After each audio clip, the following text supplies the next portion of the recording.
Yo les conté que esta conferencia parecen haberla planeado, porque los temas se complementan.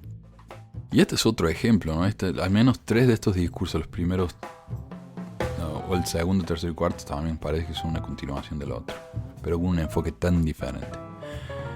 Tener muchas bendiciones, dice el elder Dale G. Renlund. Sí, ya se llama Mateo, pero bueno, Dale. Del Quórum de los 12 Apóstoles. En este discurso, el Dale nos enseña cómo se pueden ganar las bendiciones por medio de acciones y fe. Y cuando recibimos una bendición de Dios, es porque se obedece a aquella ley sobre la cual se basa. Habiendo dicho eso, no se gana una bendición. Esa idea es falsa. Pero sí tienen que estar calificados para ella. La salvación viene solo mediante los méritos y la gracia de Jesucristo. Aunque, como dijo, no es solo por ese medio, sino también por medio de la acción. Aquí el Dale parece querer estar en los dos lados de un debate teológico milenario. ¿La salvación se gana por las obras o solo por la fe? Según él, se gana solo por las obras y solo por la fe. No tiene sentido, ¿no? Pero bueno. A menudo la energía de activación necesaria para obtener bendiciones requiere más que solo mirar o pedir. Se precisan acciones continuas, repetidas y llenas de fe. Claro como el barro. Todos podemos recordar momentos en los que hemos avanzado y orado de nuevo, y como resultado se obtuvieron bendiciones. Así es, pero también es justo que recordemos todas las veces que oramos y no recibimos nada. Es importante recordar los fallos, así como los aciertos, si no, estamos siendo deshonestos.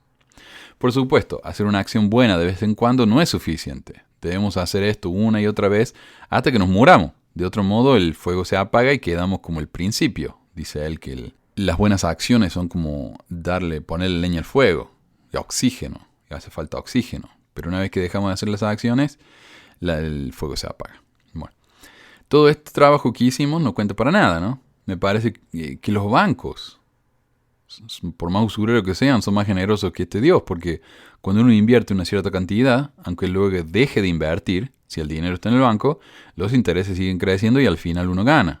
En el mormonismo, y me parece que en muchas iglesias cristianas, por más que uno haga 100.000 acciones buenas, si en el último momento se inactiva, apostata o lo que fuera, sigue siendo una buena persona, pero ya no paga el diezmo, pierde todo lo que invirtió. Y hubiera sido mejor si lo hubiera pasado bien toda su vida, en lugar de desperdiciar todo ese tiempo haciendo algo que al final no le va a dar frutos.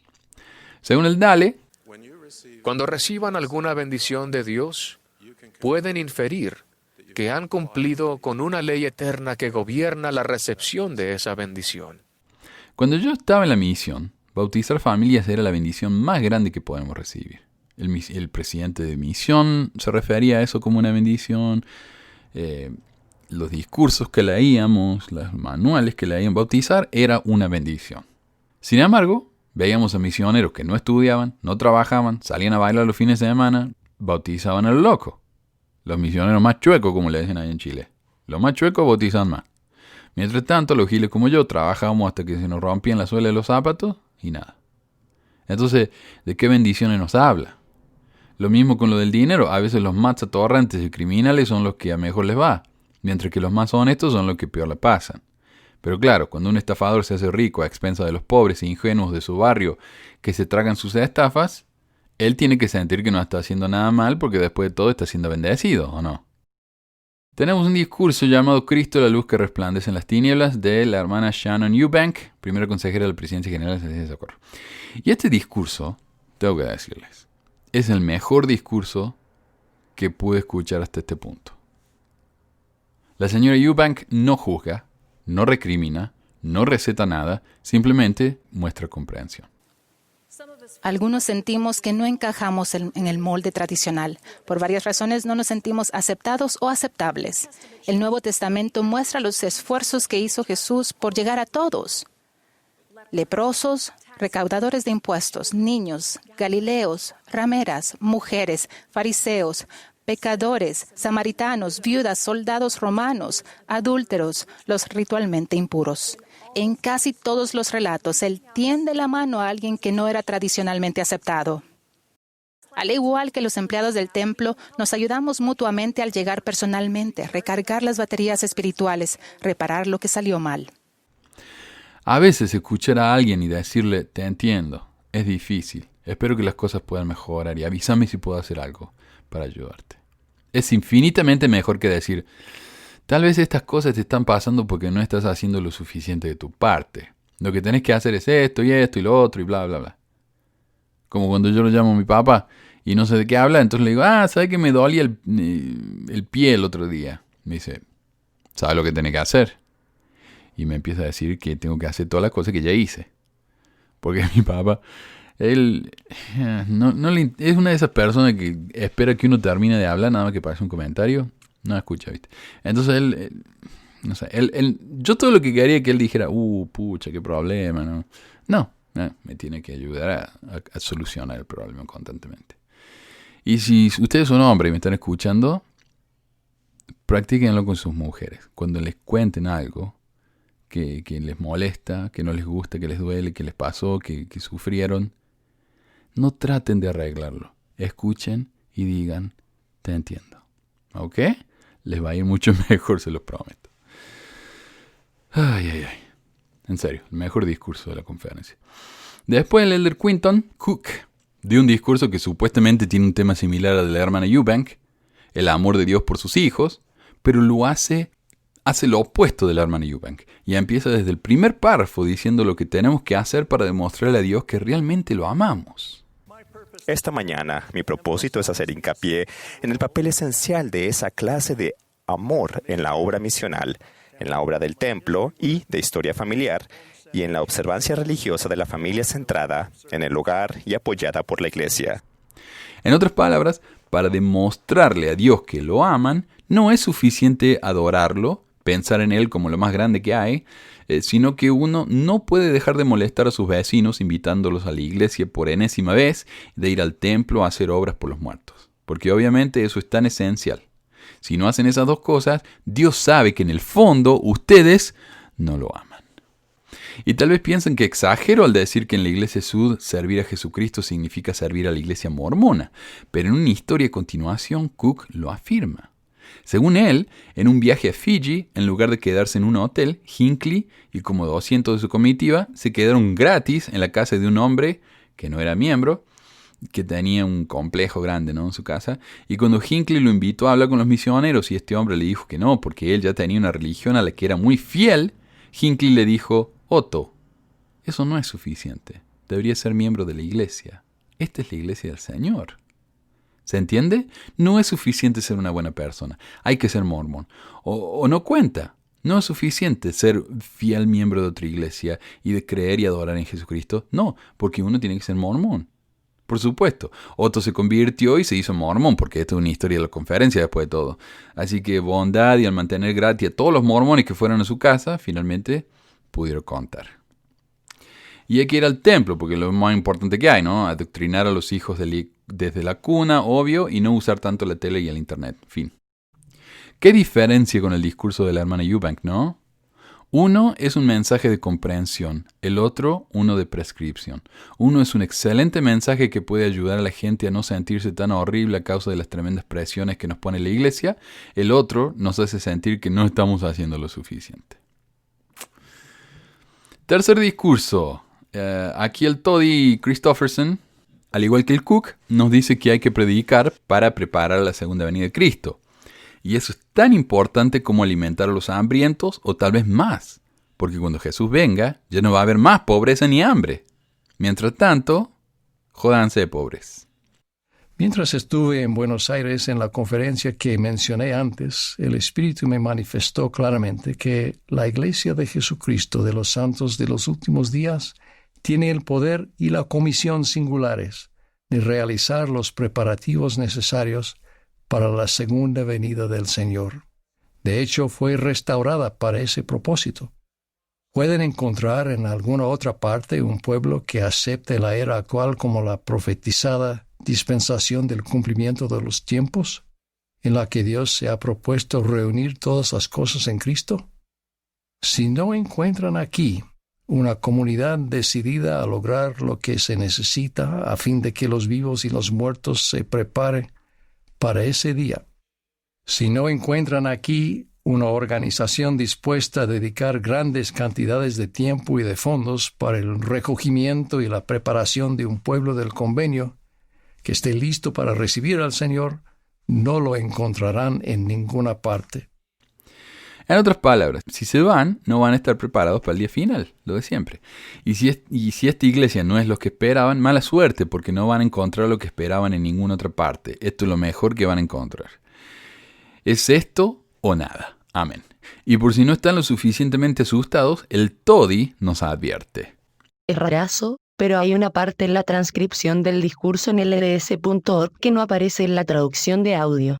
Tal vez no le dio el tiempo al traductor y prefirió salteárselo, pero dice, debemos reconocer que la edificación de Sion ocurre en tiempos tumultuosos, un día de ira, de fuego, de desolación, de llanto, de lloro y de lamentación, y como un torbellino vendrá sobre toda la faz de la tierra, dice el Señor.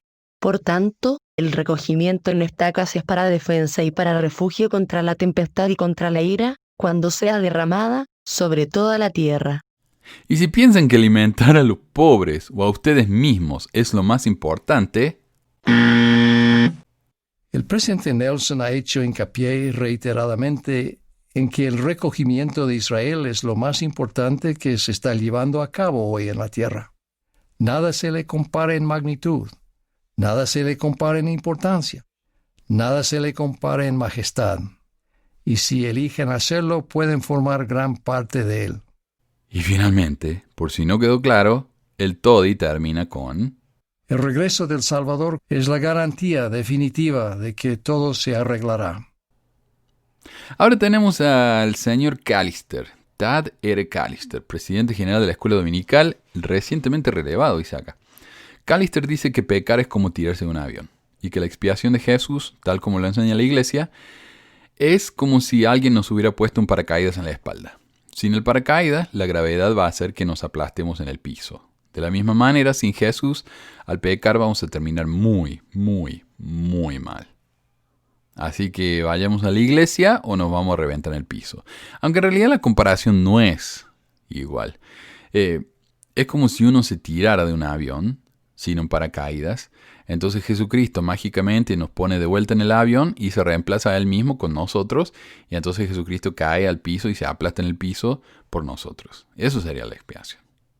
Lo que Él dice acá no es doctrina mormona. Pero bueno, de nuevo, recordamos que cuando los líderes mormones hablan de Jesús, se refieren a la iglesia. Porque como dicen ellos, esta es su iglesia. El Callister promete que como Jesús sufrió por nosotros, cuando nos arrepentimos, no vamos a sentir más culpa. ¿Cómo es que él podía recordar sus pecados sin sentir dolor ni culpa? Porque cuando nos arrepentimos hemos nacido de Dios. Como leemos en las Escrituras, llegamos a ser nuevas criaturas en Cristo. Podemos decir con honestidad, yo no soy el hombre o mujer que cometió esos pecados en el pasado. He cambiado y soy una nueva persona. Esta es una promesa hermosa, pero absolutamente falsa. La solución para no sentir culpa no es prometerle a una organización que vamos a servir mejor que antes y que nos sentimos mal por las cagadas que nos mandamos, sino reconocer que lo que hicimos estuvo mal, tratar de hacer enmiendas y esperar que eso sea suficiente como para callar a los demonios a la noche y podamos dormir. Pero el prometerle a la iglesia que vamos a ser más fieles que antes es muy útil, porque al hacernos sentir culpables, la iglesia se asegura de que nos vamos a sentir más dependientes de ellos. Y si no sentimos esa culpa solos, nos ayuda a sentirla bien sentida al decirnos cosas como: Alma también profetizó que él saldría sufriendo dolores, aflicciones y tentaciones de todas clases. ¿Para qué? Para que sus entrañas sean llenas de misericordia, a fin de que según la carne sepa cómo socorrer a los de su pueblo de acuerdo con las enfermedades de ellos. ¿Entienden? Es como que la iglesia nos dice que estamos enfermos, rotos, fallidos, y después ellos nos venden la solución, nos venden la cura. Es como cuando uno ve en esa propaganda a la noche, ¿no? Y dice, ¿alguna vez te pasó que...? Y muestran las escenas más ridículas, ¿no? Alguien entrando al auto y se golpea la cabeza en la puerta todos los días. Dice, bueno, mira, acá te vendemos el sillón, la almohadoncita para la puerta de tu auto para que no te golpee tanto en la cabeza. No sé, algo así, ¿no? O sea, nos venden soluciones estúpidas a problemas no existentes, pero cuando lo ponen así, uno dice, suena razonable, ¿no? Así, eso es la iglesia. Finalmente, la iglesia no solo nos ayuda a no sentirnos culpables, según el coso nos ayuda a ser perfectos, tal como Cristo es perfecto. Esto no solo nos ayuda a sentirnos especiales, crea un tormento psicológico cuando, después de tratar todo lo que podemos, seguimos siendo tan imperfectos como antes. Si el Callister piensa que este es un mensaje de esperanza, no tiene idea de cómo funciona una mente normal, porque cosas como esta son las que crean el incalculable número de personas con depresión y suicidios en el estado de la colmenita. Por ejemplo, si no pueden ser perfectos después de hacer todo lo posible, Callister nos aclara que es nuestra culpa. Ningún hombre debería decir, no lo puedo evitar, es mi naturaleza. No está justificado por la sencilla razón de que Dios ha prometido darnos los dones que erradicarán nuestras debilidades. Si alguno de nosotros es imperfecto, es nuestro deber orar con el fin de recibir el don que nos haga perfectos. Pueden pensar en un mensaje más tóxico que este. Pero bueno, pasemos al próximo mensaje, el cual nos introduce por fin en esta conferencia a Mr. Rusty. Y su discurso se llama Ven, sígueme. El Rusty empieza felicitando a los mormones que son buenos ejemplos, no a las porquerías que no hacen nada de lo que deben hacer. Sí, Pancho, te estoy mirando a vos.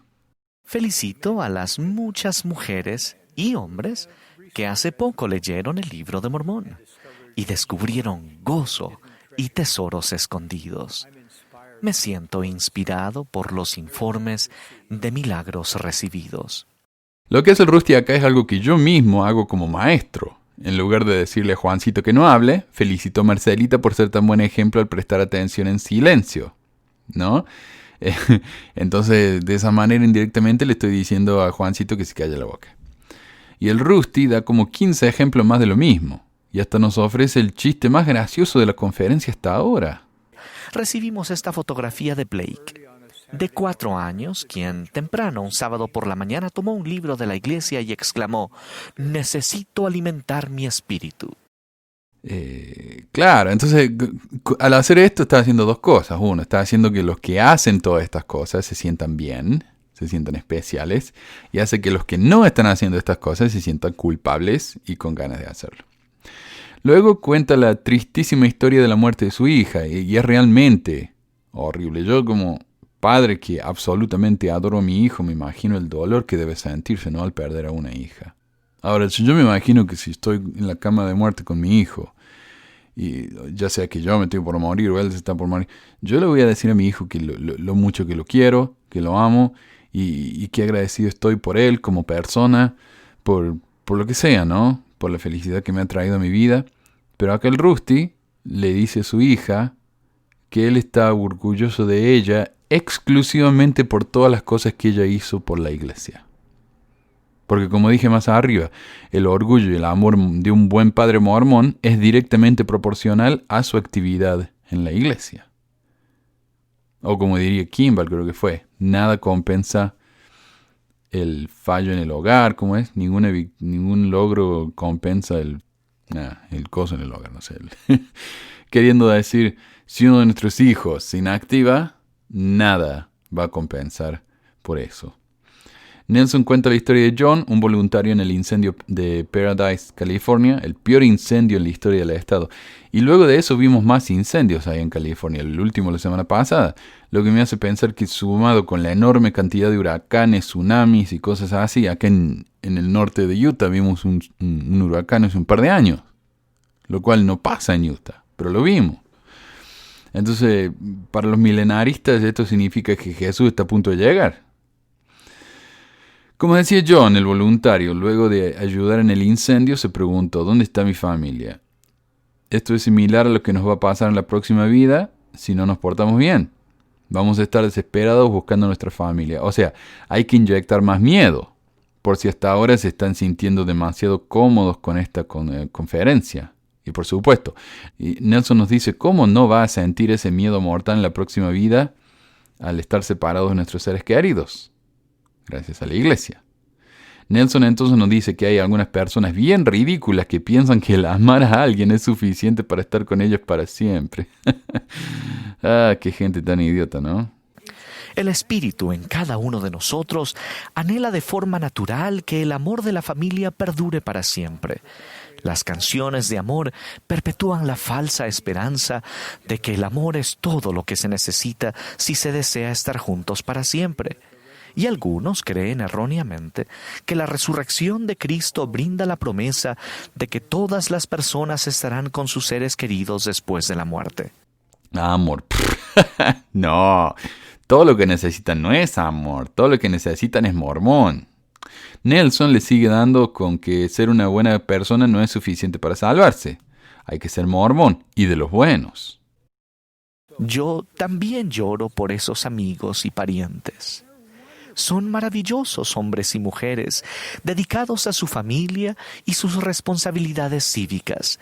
Dan generosamente de su tiempo, su energía y sus recursos, y el mundo es mejor por sus esfuerzos.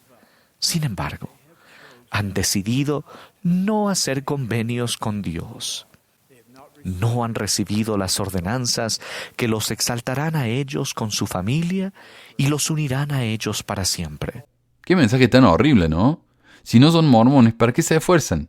Nada de lo que hagan va a ser suficiente, nada. Dice más adelante que Dios los ama muchísimo, pero no lo suficiente como para aceptar sus sacrificios de vida a menos que se hagan miembros de su equipo Super VIP.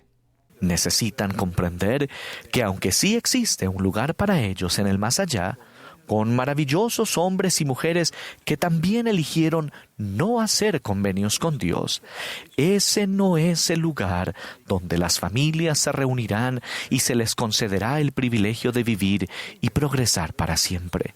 Ese no es el reino en el que experimentarán la plenitud de gozo, del progreso y de la felicidad interminables. Esas bendiciones supremas solo se pueden recibir al vivir en una esfera celestial exaltada con Dios, nuestro Padre eterno, con su Hijo Jesucristo y con nuestros maravillosos familiares dignos que se hayan hecho merecedores de ello. ¿No es lamentable que una sesión que empezó con un mensaje tan lindo y positivo termine con algo tan tóxico, manipulativo y negativo? Pero un intento de manipulación más antes de continuar.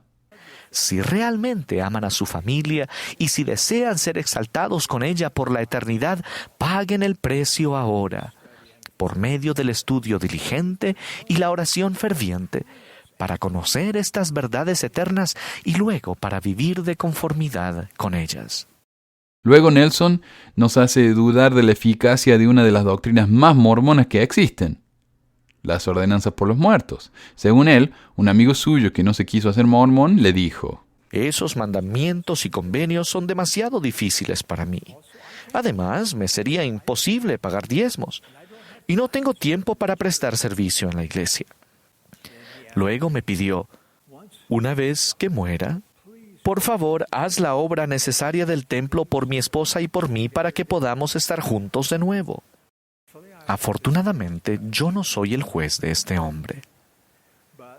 Pero cuestiono la eficacia de la obra vicaria del templo por un hombre que tuvo la oportunidad de ser bautizado en esta vida y de ser ordenado al sacerdocio y recibir las bendiciones del templo aquí en la vida terrenal, pero que tomó la decisión consciente de rechazar esa trayectoria.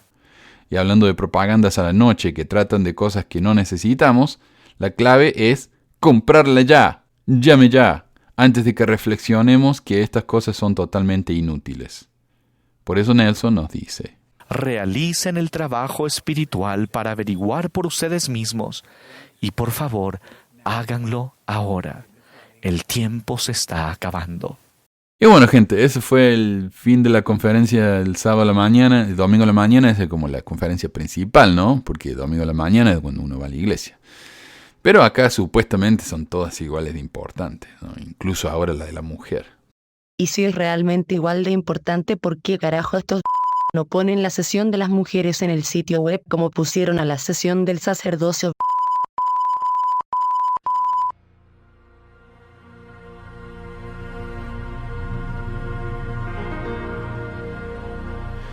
Pero bueno, eso fue todo por hoy. Gracias a todos por escuchar el programa. La próxima semana tenemos el último episodio del año, antes de la temporada del 2020. Si quieren, escríbanme, llámenme, dejen mensajes de voz, mensajes de texto, lo que sea. Toda la forma de comunicarse conmigo están aquí en la descripción de este video y de todos los videos. Y si quieren ayudar, patreon.com/pesquisas mormonas, nos harían un favorazo. Gracias a todos y hasta la próxima. Adiós.